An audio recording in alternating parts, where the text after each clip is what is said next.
Shalom, selamat pagi jemaat sekalian. Mari kita awali ibadah kita dengan mendengarkan terlebih dahulu panggilan ibadah kita yang terambil dari Mazmur 33 ayatnya yang ke-20 hingga ke-22 yang berbunyi demikian. Jiwa kita menanti-nantikan Tuhan, Dialah penolong kita dan perisai kita. Ya, karena Dia hati kita bersuka cita, sebab kepada namanya yang kudus kita percaya. Kasih setiamu ya Tuhan, kiranya menyertai kami seperti kami berharap kepadamu. Dengan bersama-sama kita bersaat teduh sejenak, mengarahkan hati kita sepenuhnya di hadapan Tuhan.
Pertolongan kita datangnya dari Tuhan, pencipta langit dan bumi, dan yang tidak akan pernah meninggalkan perbuatan tangannya.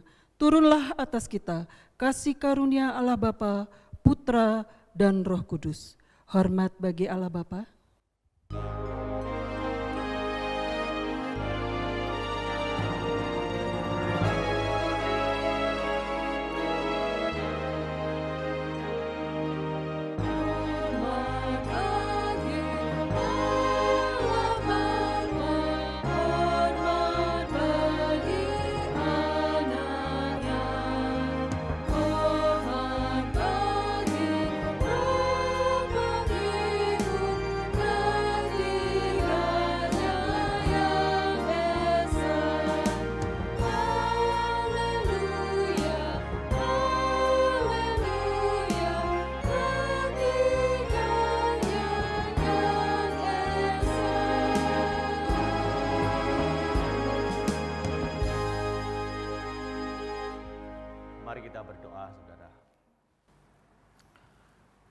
Tuhan, kami sungguh berterima kasih kepadamu kalau kami boleh mengingat kasih Tuhan kepada kami atas penyertaan-Mu dan juga pemeliharaanmu Tuhan. Tanpa terasa kami telah melewati 5 bulan di tahun 2021 ini. Hari ini kami boleh memasuki minggu pertama di bulan yang ke-6. Dan kami juga boleh melihat Tuhan bagaimana penyertaan-Mu kepada kami selama 5 bulan dalam kehidupan kami.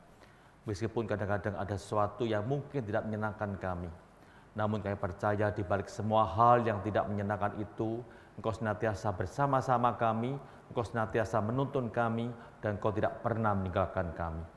Tuhan, ampuni kami kalau dalam kehidupan kami mungkin kami pernah bersungut-sungut kepadamu, kami pernah kecewa kepadamu waktu kami menghadapi kesulitan. Biarlah kami senantiasa belajar untuk bersyukur kepadamu Tuhan dalam kondisi apapun juga. Karena kami tahu Engkau senantiasa menyertai kami. Tuhan, kami juga mohon kepadamu, kuduskan kami Tuhan, supaya pada hari ini kami layak untuk boleh berdatang beribadah kepada Tuhan. Dan biarlah kami tetap mempunyai motivasi yang benar dalam ibadah ini, di mana kami datang adalah untuk menyembah kepadamu Tuhan, untuk memuliakan nama-Mu, dan juga untuk menyenangkan Kau ya Tuhan, bukan menyenangkan pribadi kami sendiri. Terima kasih Tuhan, pimpin ibadah kami, dalam ibadah kami pada hari ini, mulai awal sampai dengan selesai. Dalam nama Tuhan Yesus kami berdoa. Amin.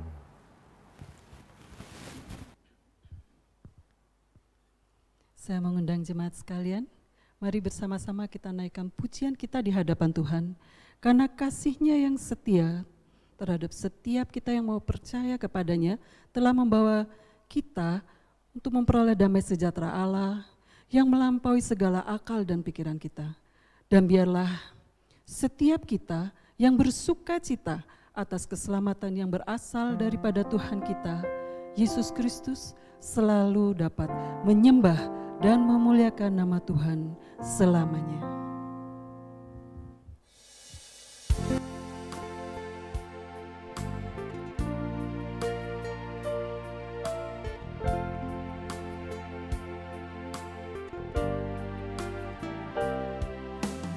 Besar dan ajaiblah karyamu, adil dan benarlah jalanmu. Raja segala bangsa yang maha kuasa, mulia namamu. Besar dan ajaiblah karyamu, adil dan benarlah jalanmu. Raja segala bangsa yang maha kuasa, mulia namamu. Layaklah segala bangsa sujud kepadamu, sebab Kau Allah yang kudus, layak disembah. Besar dan ajaiblah karyamu, Besar dan ajaiblah karyamu, adil dan benarlah jalanmu. Raja segala bangsa yang maha kuasa, mulia namamu. Layaklah segala bangsa sujud kepadamu, sebab Kau Allah yang kudus, layak disembah. Layaklah segala bangsa sujud kepadamu, sebab Kau Allah yang kudus, layak disembah. Sebab Kau Allah yang kudus, layak disembah. Sebab Kau Allah yang kudus, layak disembah.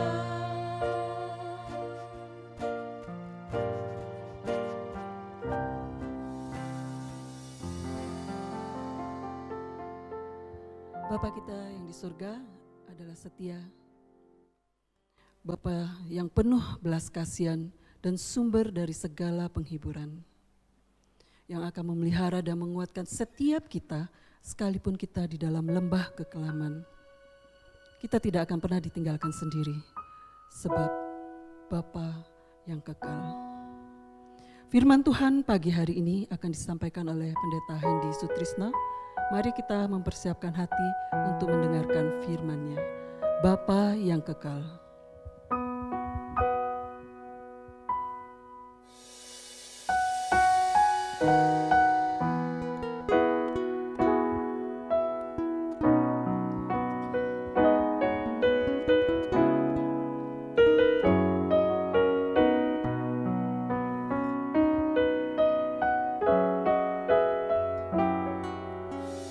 Kasih yang sempurna telah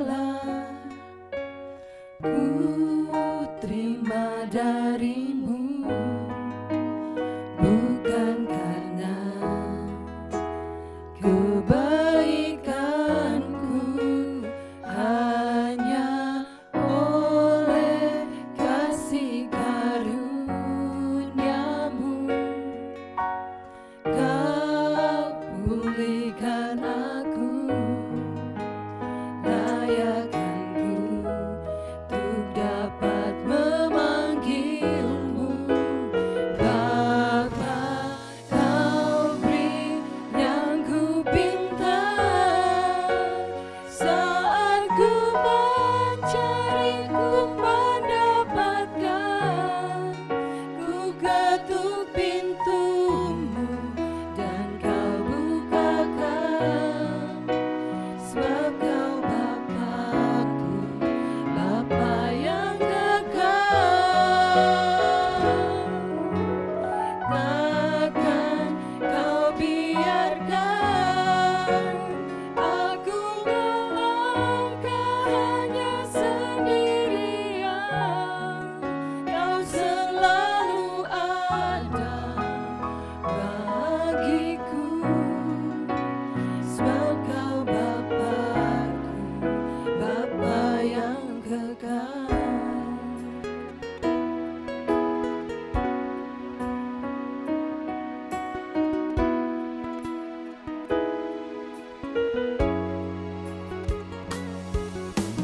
Kasih yang sempurna telah ku terima darimu, bukan karena kebaikanmu, hanya oleh kasih karuniamu. Kau pulihkan aku, layakanku untuk dapat memanggilmu Bapa. Kau beri yang ku minta saat ku mencari, ku mendapatkan. Ku ketuk pintumu dan kau bukakan, sebab kau Bapakku, Bapa yang kekal. Takkan kau biarkan aku melangkah hanya sendirian. Kau selalu ada bagiku, sebab kau Bapakku, Bapa yang kekal. Kau beri yang ku pinta Tuhan. Kau beri yang ku pinta saat ku mencari, ku mendapatkan. Ku ketuk pintumu dan kau bukakan, sebab kau Bapakku, Bapa yang kekal. Takkan kau biarkan Tuhan. Takkan kau biarkan Aku melangkah hanya aku sendiri. melangkah hanya sendiri. Engkau selalu ada bagiku Tuhan. Kau selalu ada bagiku, sebab kau Bapakku, Bapa yang kekal. Kau selalu ada bagiku, sebab kau Bapakku, Bapa yang kekal. Kau selalu ada. Kau selalu ada bagiku, sebab kau Bapakku, Bapa yang kekal.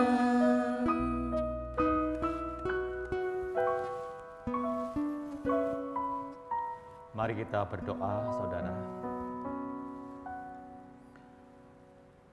Tuhan, kami sungguh bersyukur kepadamu mempunyai Bapa seperti Engkau yang tidak pernah meninggalkan kami, yang setia dengan janjimu kepada kami Tuhan. Di saat kami menghadapi berbagai macam kesulitan dalam hidup ini, kami boleh datang kepadamu, kami boleh mengajukan permohonan kami, pergumulan kami kepadamu Tuhan. Dan Kau mendengar akan doa-doa kami, dan Kau akan memberi kekuatan kepada kami untuk menghadapi setiap permasalahan yang kami temui dalam hidup ini. Tuhan, pada hari ini kembali kami akan belajar firman-Mu. Kami mohon kepadamu Tuhan, Kau berkenan berbicara kepada kami, supaya kami boleh mengerti dengan apa yang kami baca, kami dengar dengan merenungkan. Kiranya Roh Kudus-Mu yang senantiasa bekerja dalam hati kami. Demikian pula Roh Kudus-Mu bekerja kepada hamba-Mu yang menyampaikannya. Engkau juga mengetahui Tuhan akan keterbatasan, kekurangannya, dan juga ketidakmampuannya. Tuhan perlengkapi dengan kuasa Roh Kudus-Mu, agar apa yang disampaikan boleh menjadi berkat bagi jemaat-Mu dan boleh dimengerti oleh anak-anak-Mu. Terima kasih Tuhan. Dalam nama Tuhan Yesus kami berdoa. Amin. Selamat pagi Bapak Ibu yang dikasihi Tuhan. Kita sungguh bersyukur kepada Tuhan kalau hari ini kita masih diberi kesempatan untuk boleh beribadah kepada Tuhan. Meskipun sekali lagi saya katakan tempat kita masih belum di gedung gereja, namun di rumah kita masing-masing. Namun semuanya itu kita percaya Tuhan tetap bersama-sama kita kalau kita mau dengan sungguh hati untuk beribadah kepada Tuhan. Kita juga bersyukur kalau Tuhan sudah menyertai kita selama kurang lebih 5 bulan Bapak Ibu. Hari ini kita boleh masuki bulan ke-6 dalam kehidupan kita di minggu pertama. Dan hari ini kita akan belajar bersama-sama dengan sebuah tema, yaitu pentingnya doa bersama. Saya mengajak Bapak Ibu dan juga saudara untuk membuka dari Kisah Rasul pasal yang kedua. Kita akan baca ayat yang ke-42, satu ayat, yaitu Kisah Rasul pasal kedua ayat yang ke-42. Nanti yang lainnya kita akan baca sambil kita merenungkan firman Tuhan. Saya bacakan dari Kisah Rasul pasal 2, 42 yang berbunyi demikian. Mereka bertekun dalam pengajaran rasul-rasul dan dalam persekutuan, dan mereka selalu berkumpul untuk memecahkan roti dan berdoa. Berbahagialah setiap kita yang baca firman Tuhan, kemudian kita bisa melakukan dalam kehidupan kita sehari-hari, dan kita bisa mengaplikasikan apa yang kita pelajari, apa yang kita renungkan pada pagi hari ini. Bapak Ibu, kurang lebih 7 tahun yang lalu terjadi sebuah peristiwa yang cukup miris bagi kita yang mendengarnya, yaitu di sebuah negara yang bernama Palestina dan juga di Pakistan itu, di mana ada sekelompok Taliban yang datang ke sebuah sekolah. Kemudian di sana mereka itu, orang-orang itu menembak dengan membabi buta pada para siswa yang sedang belajar. Kemudian terjadi suatu tragedi yang begitu mengenaskan. Ada 145 orang yang meninggal dunia dan 125 orang menderita luka. Dan itu mendapat kecaman dari berbagai macam negara pada waktu itu. Kemudian ada seorang wartawan Jerman yang bertanya pada salah seorang anggota yang menembak tersebut, kenapa mereka kira-kira melakukan hal tersebut? Mereka menjawab seperti ini Bapak Ibu. Mereka menjawab, karena orang-orang yang ada di sekolah itu adalah sekolah tentara, angkatan darat, dan mereka mengatakan mereka adalah orang-orang yang sudah bersekutu dengan musuh mereka. Maka sudah sewajarnya kalau mereka itu dibinasakan. Dan yang menjadi sasaran mereka bukan anak-anak, tapi mereka yang duduk di kelas yang lebih besar, yang dewasa, SMP dan juga SMA. Bapak Ibu, kalau pada waktu itu komunitas Kristen di Palestina juga ada suatu berita, ada suatu menunjukkan rasa empati mereka, di mana mereka mengadakan doa bersama pada waktu itu. Mereka bersama-sama berdoa, kemudian seorang pendeta yang bernama Anwar Faisal mengatakan ada kurang lebih 15.000 orang yang berdoa bersama dengan menyalakan lilin, supaya wujud mereka berbelasungkawa dan berdoa bagi keluarga yang telah ditinggalkannya, supaya mereka bisa mendapat kekuatan dari Tuhan. Kita sering kali mendengar Bapak Ibu mengenai doa bersama ini, khususnya kalau kita menghadapi situasi yang kurang menyenangkan, situasi yang sepertinya mengancam keamanan kita. Contohnya, waktu terjadi tragedi Mei 98 di Jakarta dan juga hampir seluruh Indonesia, itu banyak orang-orang Kristen yang berkumpul bersama, mereka kemudian berdoa bersama-sama untuk situasi negara pada waktu itu. Kemudian juga kalau kita lihat juga Bapak Ibu, ada juga ketika terjadi ada kecelakaan pesawat AirAsia. Waktu itu juga banyak orang-orang yang berdoa bersama dengan menyalakan lilin. Mereka berdoa untuk para keluarga yang ditinggalkannya. Kemudian juga diselanjutkan dengan sebuah kecelakaan juga terjadi, yaitu ketika pesawat Hercules mengalami kecelakaan.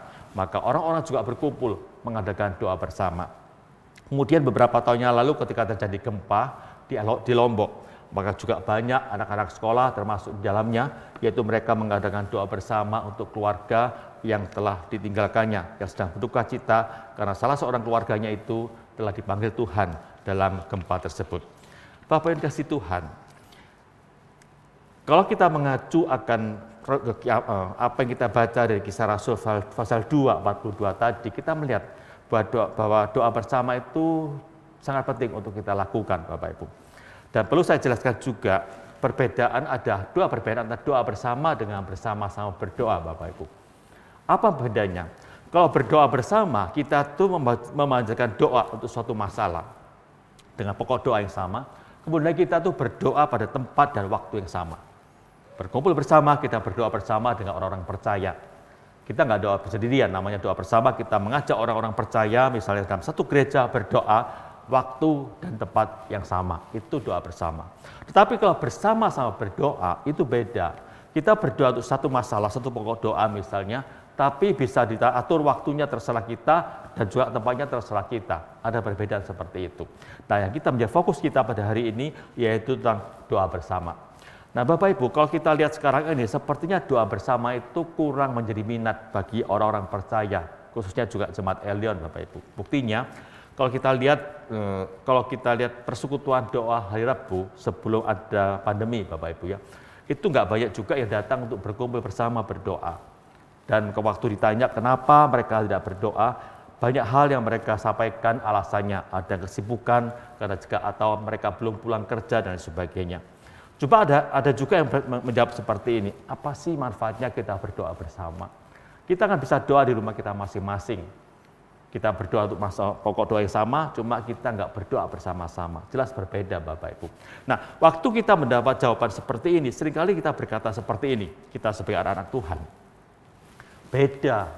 Doa bersama dengan doa bersendiri itu beda. Kalau doa bersama itu lebih manjur, di mana Tuhan lebih mendengar doa yang dipanjatkan bersama, seperti itu.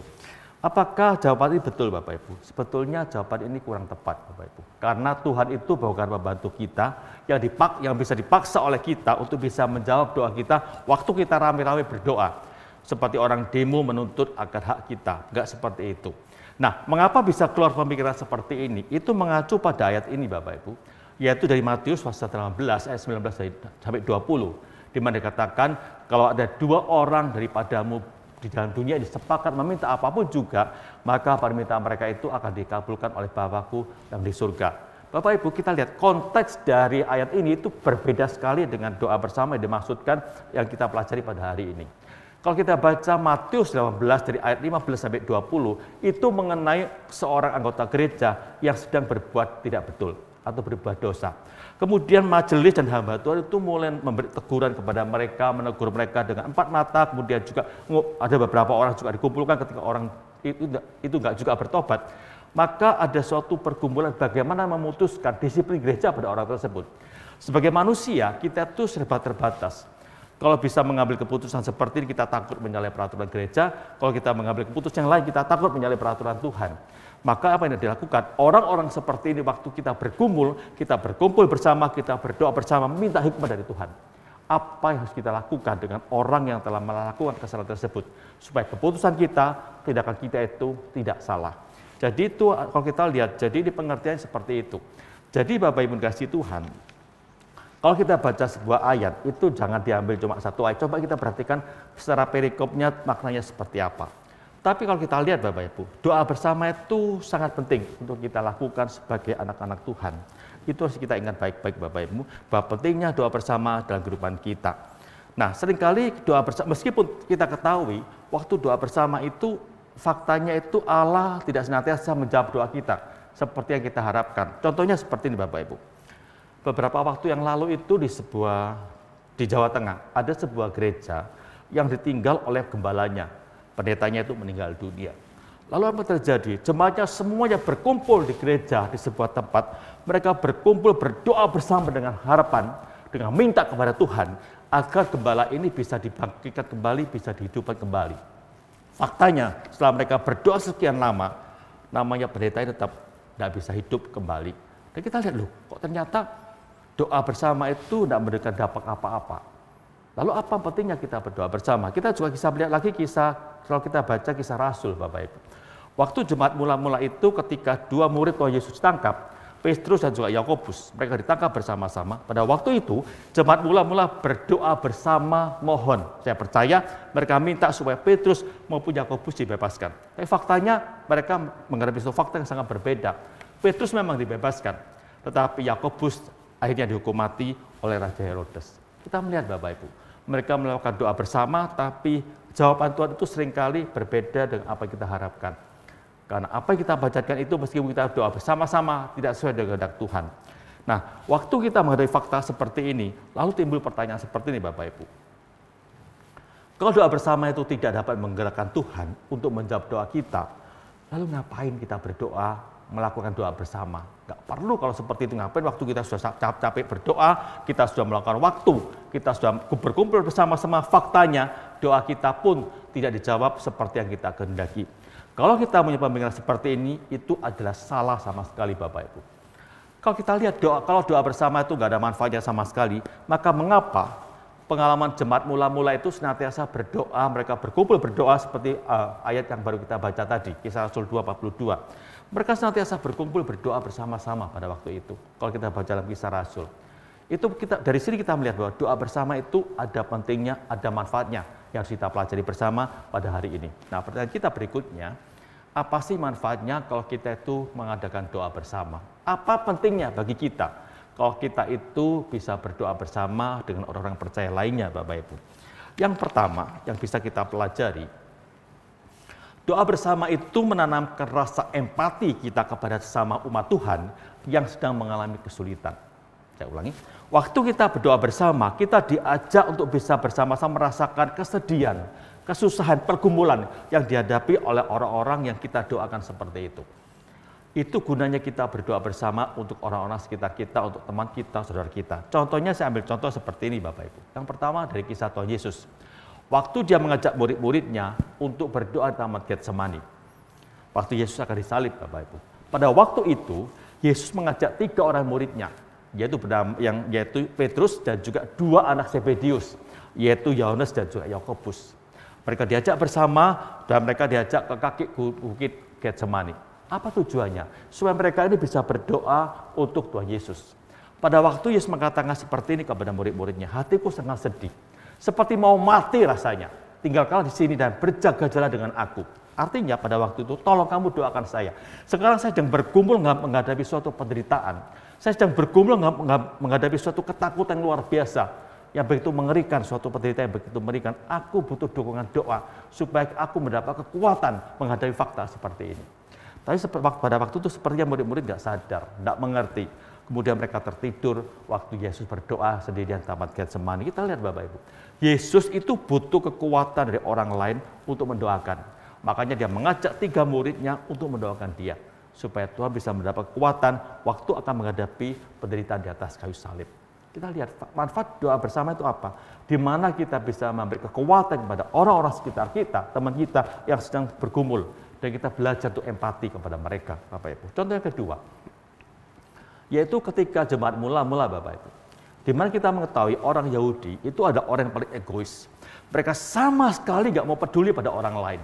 Apapun yang terjadi mereka tidak peduli. Buktinya waktu Yesus menceritakan ada seorang dirampok, itu orang Yahudi sama sekali nggak mau peduli dengan penderitaan orang lain. Tapi ketika mereka diajak berdoa bersama, mereka mulai belajar apa itu memperhatikan orang lain, bagaimana berkorban bagi orang lain. Waktu mereka berdoa bersama, mereka berkumpul, mereka selalu berdoa, apa yang terjadi? Perubahan terjadi dalam hidup mereka masing-masing, Bapak Ibu. Mereka yang dulu nggak pernah memperhatikan orang lain, mereka mulai berempati.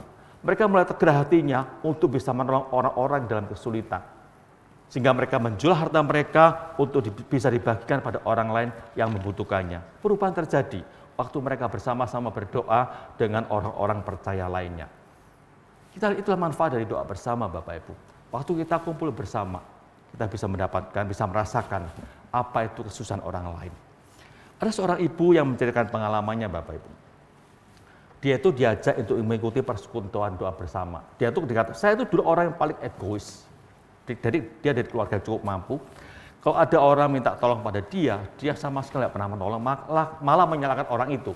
Katanya kerjanya nggak becus, orang yang malas dan sebagainya. Suatu ketika dia itu diajak oleh salah seorang temannya mengikuti doa bersama ibu-ibu komisi wanita. Nah, waktu dia mulai belajar doa bersama, hatinya lama-lama tergerak oleh belas kasihan ketika dia mendengar akan kesaksian orang-orang dalam persekutuan itu yang menceritakan pergumulan dia sebagai seorang ibu, pergumulan mereka sebagai seorang ibu ketika menghadapi kesulitan.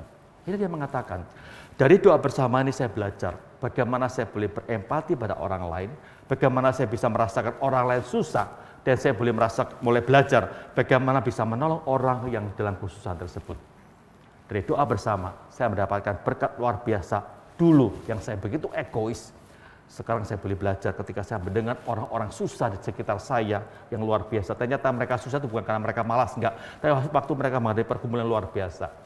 Maka dari sana saya belajar untuk boleh mengasihi mereka, menolong mereka. Bapak yang dikasihi Tuhan, apa sih manfaat kita doa bersama? Yaitu kita belajar Bapak Ibu untuk bisa berempati pada orang-orang yang membutuhkan pertolongan kita, yang sedang bergumul. Kita boleh bergumul bersama dengan mereka, berdoa bersama-sama untuk mereka. Apa yang mereka takutkan, apa yang mereka khawatirkan, itu yang paling dibutuhkan. Dan saya percaya orang-orang yang didoakan itu akan bisa mendapat kekuatan luar biasa ketika orang lain bisa mendoakan dia untuk pergumulan yang mereka hadapi. Yang kedua Bapak Ibu, apa sih manfaat doa bersama itu? Yang kedua, doa bersama itu menunjukkan bahwa kita betul-betul serius sebagai umat Tuhan waktu mengumpulkan sesuatu. Jadi waktu kita berdoa, kalau kita berdoa bersama-sama, berkumpul bersama-sama, kita betul-betul serius. Ini suatu hal yang serius untuk kita doakan bersama-sama. Kalau kita berdoa sendiri, kita mungkin tidak punya kekuatan lagi. Jadi kita berkumpul bersama, kita mendoakan untuk apa yang menjadi pergumulan kita. Saya mengambil contoh Bapak Ibu dari kisah yang ada di Kisah Rasul. Yaitu pada waktu itu Jemaat Antioquia. Dia itu punya seorang dua hamba Tuhan, yaitu Barnabas dan juga Saulus. Mereka begitu bersukacita dengan kehadiran dua hamba Tuhan ini. Mengapa? Karena mereka bisa mengajar dengan baik dan juga kerohanian mereka mulai bertumbuh tahap demi tahap Bapak Ibu. Mereka begitu bersukacita ada yang hamba Tuhan tersebut. Suatu ketika, waktu mereka berdoa, tiba-tiba Allah berbicara kepada mereka. Di mana Allah ingin akan mengutus Barnabas dan juga Saulus ke tempat lain untuk memberitakan Injil. Nah, sebagai manusia, sebagai jemaat pada waktu itu yang masih bertumbuh kerohanian mereka merasa sayang untuk melepas kedua orang ini. Mereka merasa sayang, mereka mungkin mulai mencoba tawar-menawar dengan Tuhan.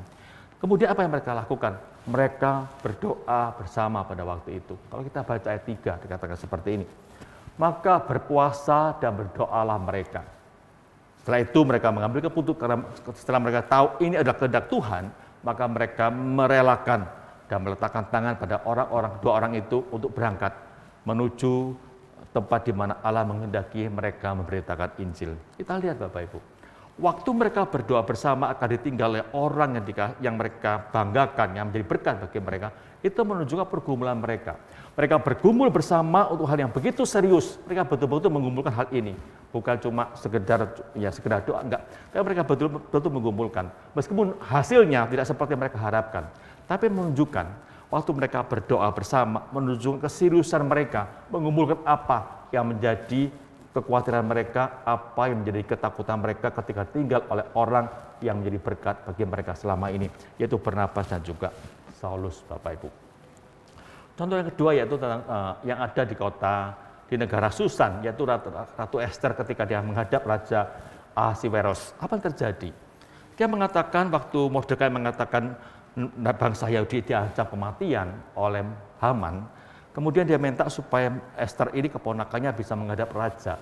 Tapi dia mengatakan kalau raja tidak menghendaki saya menghadap dia, maka saya bisa mendapat hukuman mati. Lalu apa yang terjadi? Apa yang dia lakukan?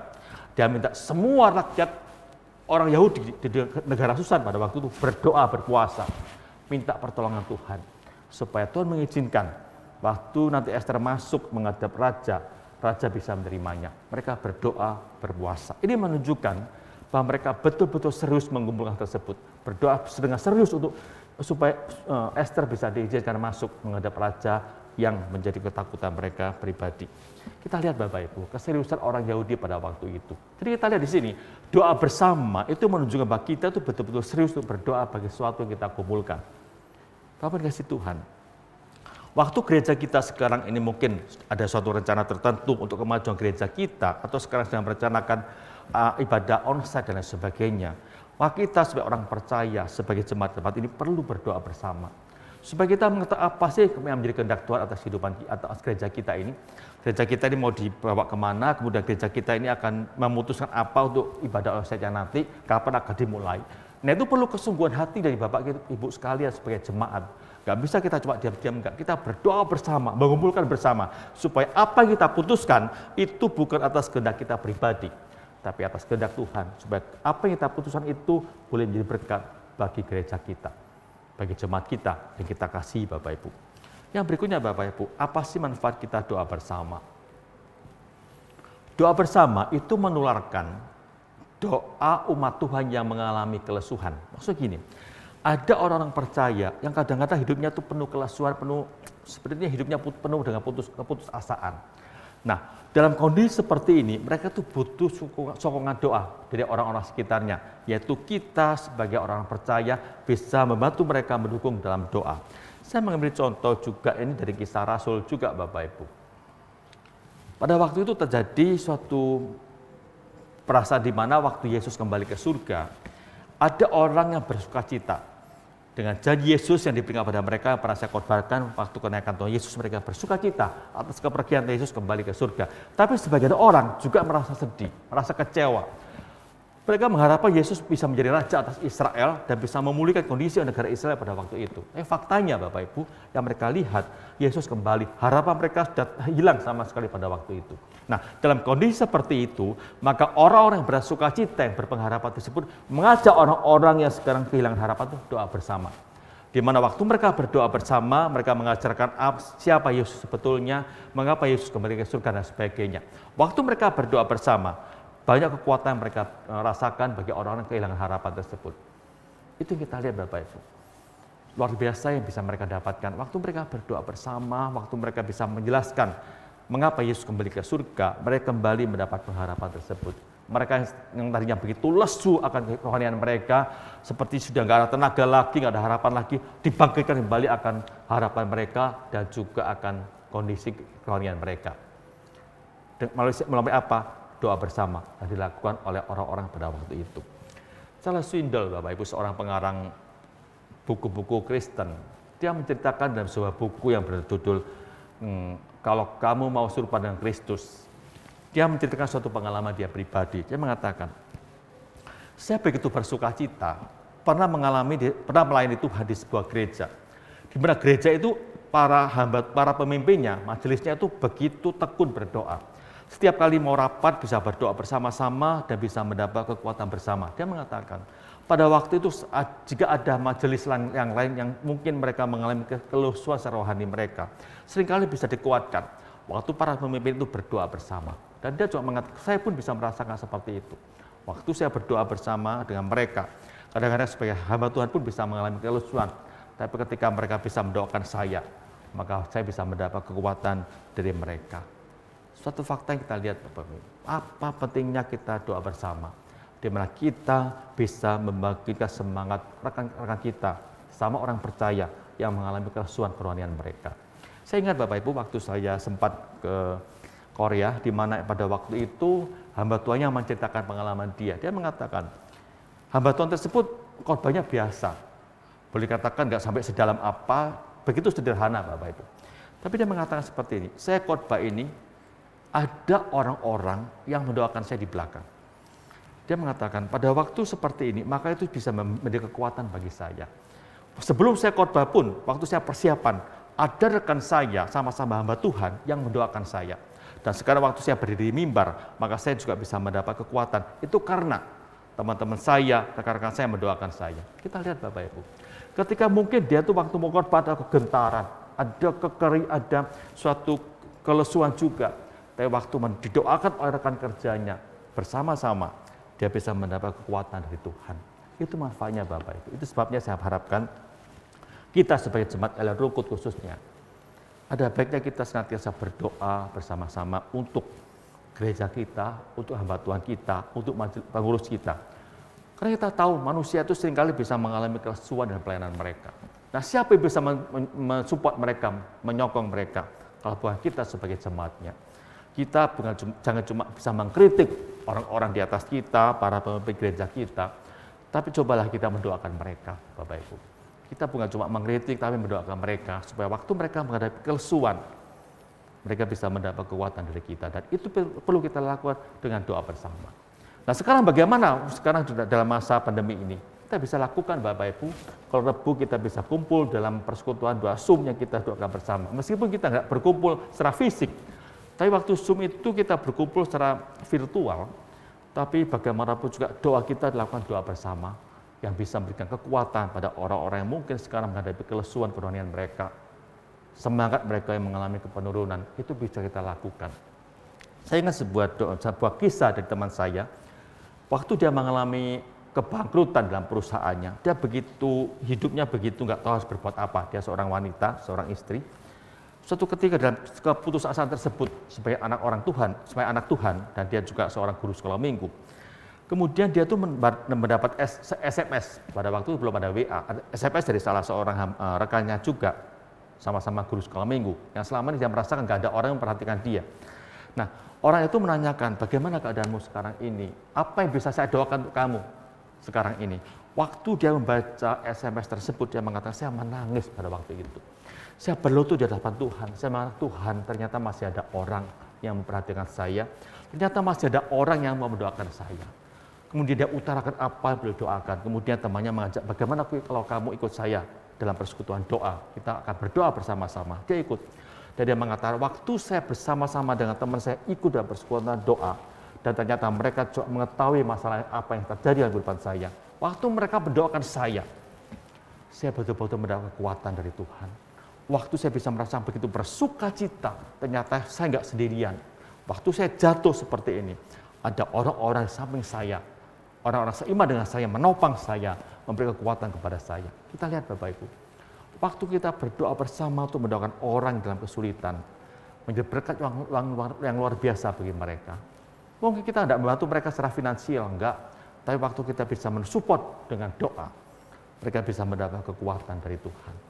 Dan itu yang paling mereka butuhkan Bapak Ibu, daripada uang yang mereka dapatkan.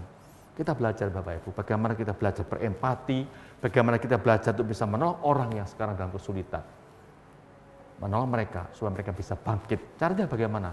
Mari kita sebagai orang percaya berdoa bersama-sama.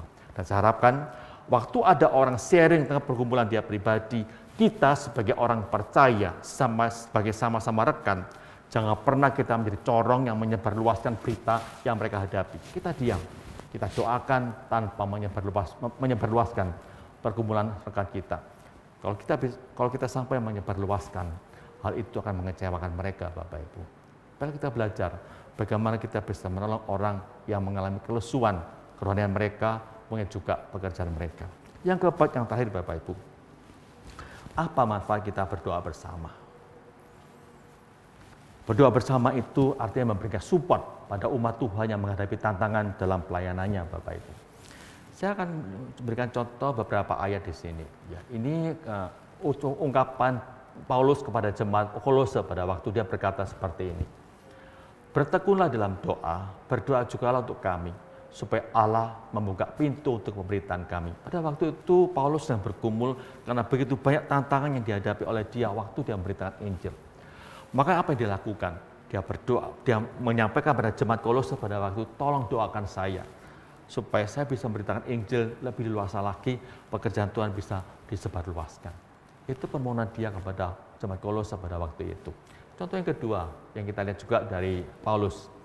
Dalam Efesus dia berkata seperti ini, berdoalah setiap waktu di dalam roh dan berjaga-jaga dalam doamu itu dengan permohonan yang tidak putus-putusnya untuk segala orang kudus dan juga untuk aku. Agar dengan demikian keberanian aku memberitakan rahasia Injil lebih dikuatkan lagi. Kita lihat Bapak Ibu, waktu Paulus menghadapi kesulitan dalam pelayanan dia butuh orang lain untuk bisa mensupport doa dia. Itu yang diharapkan, dia butuhkan. Makanya dia menulis surat pada jemaat Efesus supaya mereka boleh senantiasa mendoakan akan apa yang dihadapi oleh Paulus dalam pelayanannya. Doa bersama memberikan suatu semangat bagi orang lain yang sedang mengalami kesulitan dalam pelayanannya.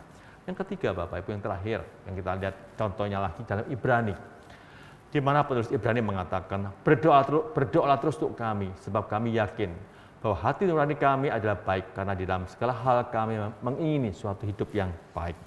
Jadi kita lihat Bapak Ibu, orang-orang yang disamakan anak-anak Tuhan, hamba Tuhan, itu sangat membutuhkan dukungan doa dari kita. Bukan cuma orang satu pribadi-pribadi enggak, tapi doa bersama-sama semua orang percaya bisa mendoakan dia. Itu ada kekuatan tersendiri yang bisa dia dapatkan waktu dia bergumul untuk bisa melayani Tuhan. Melayani Tuhan itu bukan suatu hal yang mudah Bapak Ibu. Banyak tantangan menghadapi. Iblis pun tidak akan tinggal diam. Kalau kita tidak pernah mendoakan mereka, mereka akan mudah jatuh. Celakanya waktu ada seorang pimpinan gereja jatuh, kita mencelanya. Padahal selama ini kita tidak pernah mendoakan dia.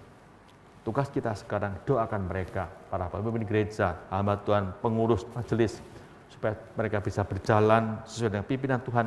Waktu mereka bergumul, waktu mereka menghadapi tantangan dalam pelayanan mereka hadapi, mereka bisa mendapat kekuatan di Tuhan. Dan mereka bisa mengerjakan dengan baik. Ada sebuah lagu Bapak Ibu yang cukup menarik untuk kita renungkan, itu dalam KPK 278. Kata-katanya seperti ini. Pada hari senja saat berdoa, maukah kau ingatku? Tiap hari aku perlu Tuhan menolong, apakah kau ingatku? Doalah bagiku juga, karena ku rindu kasih-Nya. Doalah bagiku juga, sebutlah namaku padanya. Kita lihat betapa manusia itu rindu didoakan oleh orang-orang sekitarnya. Khususnya untuk jemaat yang dikasihinya. Kemudian yang berikutnya jawabannya seperti ini. Pada pagi hari saat berdoa, maukah kau ingatku? Tiap hari ku perlu Tuhan menolong, apakah kau ingatku? Ku doa bagimu juga, hanya karena kau perlu kasih-Nya. Ku doa bagimu juga, ku sebut namaku padanya. Kita lihat Bapak Ibu, satu hal yang luar biasa. Betapa kita sebagai para pemimpin gereja, kita sebagai orang-orang percaya, sangat membutuhkan doa dari orang sekitar kita. Dan kalau bisa didoakan orang banyak itu lebih membahagiakan, karena banyak orang yang bisa mensupport kita, memberikan semangat pada kita Bapak Ibu. Jadi kita harus ingat baik-baik. Jangan sampai kita lalai untuk tidak berdoa bersama. Doa bersama banyak manfaatnya. Bapak Ibu dikasih Tuhan, ada seorang profesor yang bernama Feng Gangyang. Dia seorang profesor sosiologi dari universitas di negara Tiongkok. Dia menulis buku yang berjudul Agama di Tiongkok atau Agama di Cina. Dia mengatakan seperti ini, menurut penelitian dia mengatakan 2010 nanti orang Kristen itu bisa mencapai 58 juta, melebihi orang Kristen yang ada di Brasil. Tahun 2025, orang Kristen itu bisa mencapai 160 juta, melebihi orang Kristen yang ada di Amerika, yang jumlahnya 159 juta. Kemudian 2030 akan terjadi ledakan orang Kristen di Tiongkok, yaitu ada 240 juta orang yang menjadi orang percaya, menjadi anak-anak Tuhan. Nah, apa rahasianya sehingga agama Kristen itu bisa meledak begitu besar? Itu tidak lepas daripada orang-orang Kristen yang ada di dalam dunia ini. Jadi pada tahun 50-an, pada waktu itu banyak orang Kristen yang diusir di negara Tiongkok oleh komunis. Nah, bagusnya mereka, Bapak Ibu, waktu mereka diusir, kemanapun mereka pergi, ke negara mereka, manapun mereka tersebar, seringkali mereka tuh berkumpul bersama, yaitu orang-orang percaya, orang Tionghoa percaya, orang-orang Tionghoa yang percaya itu orang Kristen. Di negara manapun mereka tersebar, mereka berkumpul bersama di sebuah gereja dan mereka berdoa untuk penginjilan, untuk Kristenan di negara Tiongkok. Hasilnya begitu luar biasa. Mereka berdoa dengan tekun, dengan penuh kesungguhan hati, dan kita melihat banyak orang percaya di negara Tiongkok, negara komunis tersebut, berkat doa bersama dari orang-orang Tionghoa yang ada di negara-negara lain yang senantiasa mendoakan perkembangan, kemajuan gereja di negara Tiongkok. Nah, Bapak Ibu yang dikasihi Tuhan, bagaimana dengan kita sekarang ini? Tentu kita ingin gereja kita maju, Bapak Ibu ya. Gereja kita maju dan bisa menjadi berkat bagi kota Surabaya. Semuanya itu tidak bisa berjalan begitu saja. Perlu dukungan doa dari para jemaatnya, dari kita semua, saya dan juga saudara. Mari kita senantiasa berdoa untuk negara kita, untuk gereja kita. Kita berdoa bersama-sama untuk gereja kita, untuk kemajuannya. Kita berdoa untuk para pemimpin, untuk hamba Tuhan, untuk para majelis. Dan kita juga berdoa pula untuk negara kita. Perlu kita tuh senantiasa berdoa bersama-sama. Itu sebabnya saya harapkan ketika diadakan doa bersama di gereja kita, jangan kita kemudian lalai, malas mengikutinya. Manfaatnya begitu besar Bapak Ibu, kalau berdasarkan apa yang saya jabarkan tadi. Mari kita berdoa Bapak Ibu. Tuhan, terima kasih untuk firman-Mu yang boleh kami renungkan pada hari ini. Kembali kami diingatkan Tuhan, pentingnya kami untuk berdoa bersama bagi pekerjaan Tuhan, bagi para hamba Tuhan, bagi orang-orang percaya lainnya, bagi teman-teman kami, saudara kami yang sedang menghadapi pergumulan, menghadapi kesulitan, menghadapi berbagai masalah yang mereka hadapi. Tuhan, biarlah kami senantiasa ada suatu kerinduan, ada ketekunan untuk berdoa bersama bagi orang-orang lain, bukan cuma bagi diri kami pribadi Tuhan, karena kami tahu doa bersama itu bisa memberikan support, kekuatan bagi mereka yang sedang mengalami kelesuan saat ini. Tuhan, ampuni kami kalau selama ini kami mungkin malas berdoa bersama, kami seringkali meremehkan berdoa bersama. Biarlah setelah kami merenungkan firman-Mu ini, kami boleh belajar untuk hidup lebih baik lagi di hadapan-Mu Tuhan. Khususnya kami juga boleh berdoa untuk gereja kami, Elion Rungkut khususnya, untuk kemajuannya sebuah gereja bukan cuma kita lihat atau kita beri persembahan, tapi kami akan senantiasa mendukung mereka, gereja kami, dalam doa-doa kami, melalui doa bersama.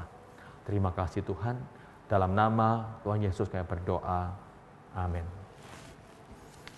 Bapak Ibu, mari kita bersama-sama berdoa syafaat pada hari ini. Yang pertama, saya mengajak Bapak Ibu untuk berdoa bagi gereja kita, Elion Rungkut khususnya, untuk masa depan gereja kita, dan juga untuk pemilihan pengurus di gereja kita, dan juga pemilihan majelis di gereja Elion secara keseluruhan, supaya Tuhan berhikmat kepada kita para jemaat Elion untuk bisa memilih siapa yang akan Tuhan tempatkan di gereja kita. Mari kita berdoa Bapak Ibu. Tuhan Allah Bapa kami di surga, kami sungguh bersyukur kepadamu kalau Tuhan masih memberi kami kesempatan untuk mendoakan gereja kami. Tuhan, saat ini kami berdoa untuk gereja kami, khususnya untuk pemilihan pengurus di gereja Elion Rungkut, khususnya untuk periode tahun 2022 sampai 2024, di mana kami rindu Tuhan, bahwa Tuhan boleh menempatkan orang-orang yang Tuhan sudah pilih, yang hidup takut kepada Tuhan, yang cinta Tuhan, dan juga bertanggung jawab dengan tugas yang diberikan Tuhan kepada mereka. Kami juga berdoa pula untuk majelis yang akan menjadi pemimpin di gereja kami, yang mengarahkan gereja kami, yang duduk ke majelis umum nanti, di mana kami akan mengutus juga 2 orang, supaya Tuhan juga tunjukkan kepada kami Elion Rungkut siapa yang akan Tuhan tempatkan, supaya mereka pun bisa kerjasama dengan pengurus rayon lainnya untuk boleh bersama-sama majukan Elion secara keseluruhan. Kami percaya Tuhan akan mendengar doa-doa kami ini. Terima kasih Tuhan. Dalam nama-Mu kami berdoa. Amin.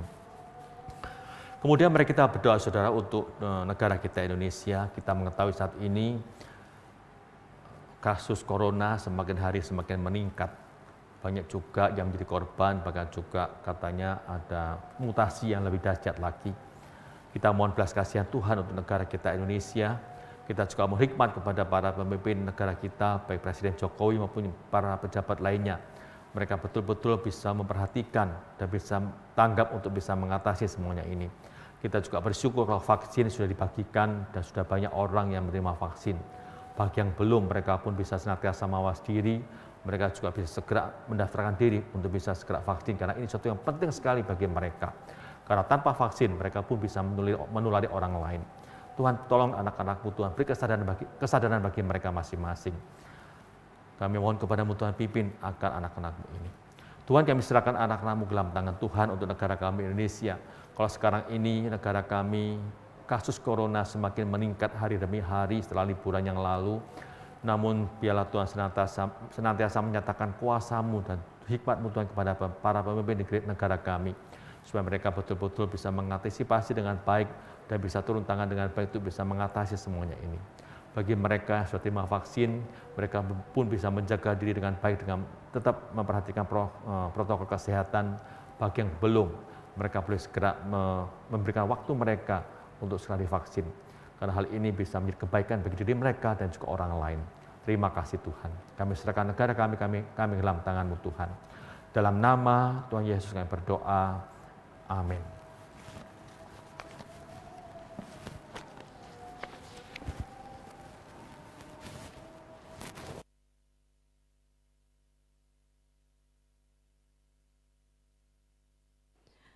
Saya mengundang jemaat sekalian untuk bersama-sama kita mengakui iman percaya kita seturut dengan pengakuan iman rasuli kita yang berbunyi demikian.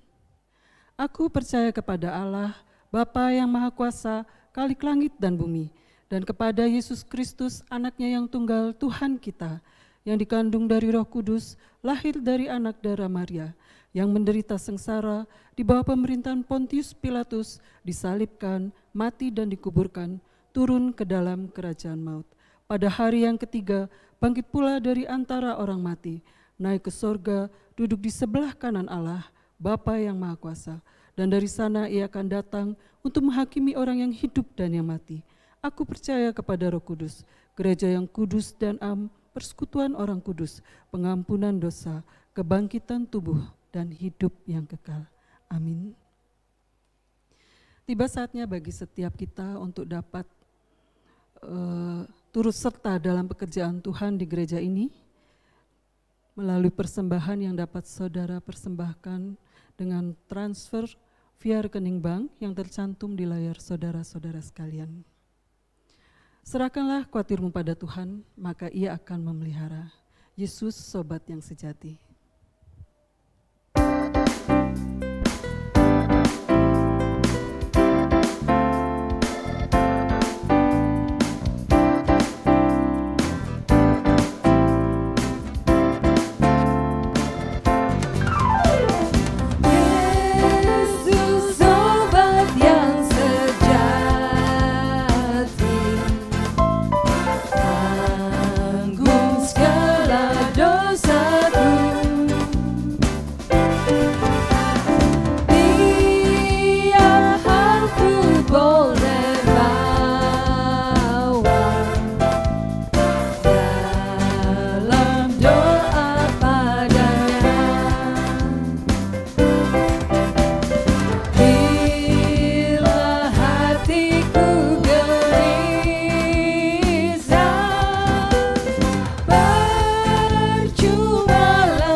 kita berdoa.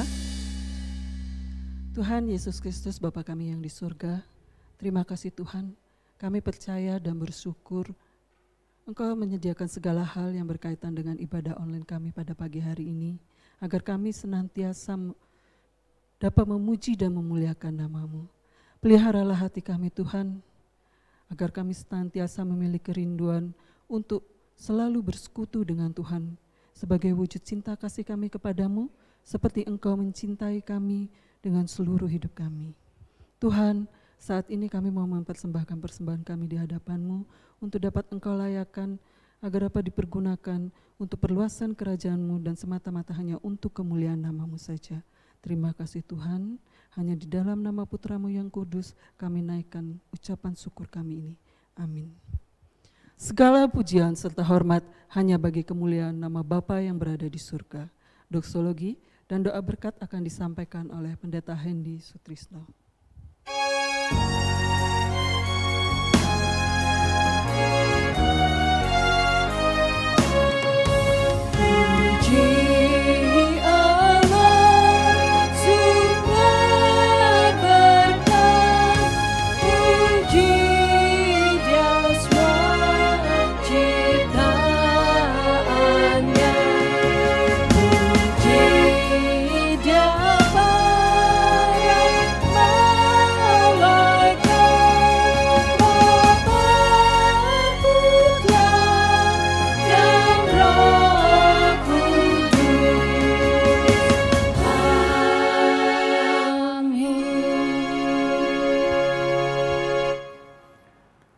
Ya Tuhan, kami sungguh bersyukur kepada-Mu atas pimpinan-Mu dalam ibadah kami pada pagi hari ini, mulai awal sampai dengan selesai.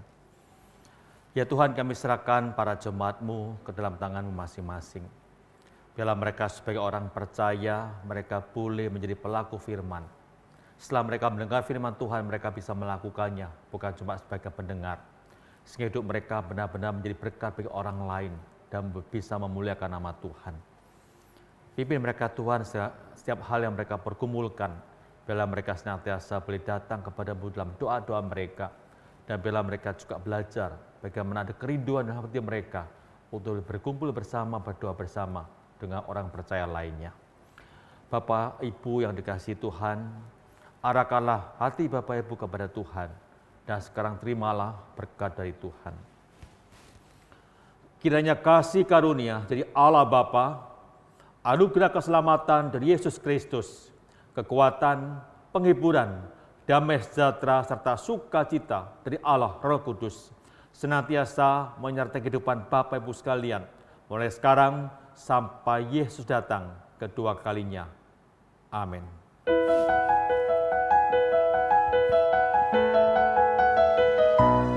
Tuhan melindungi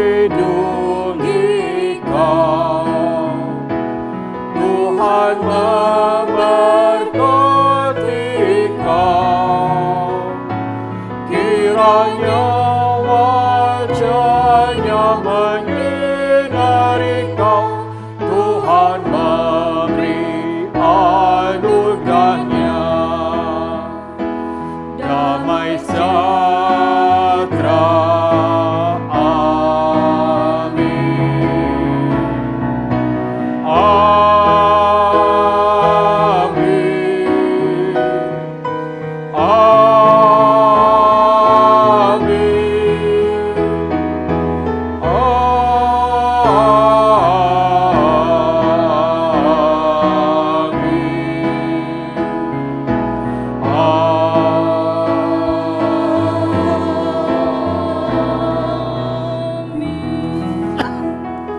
Ibadah telah berakhir, saat teduh. Selamat hari Minggu.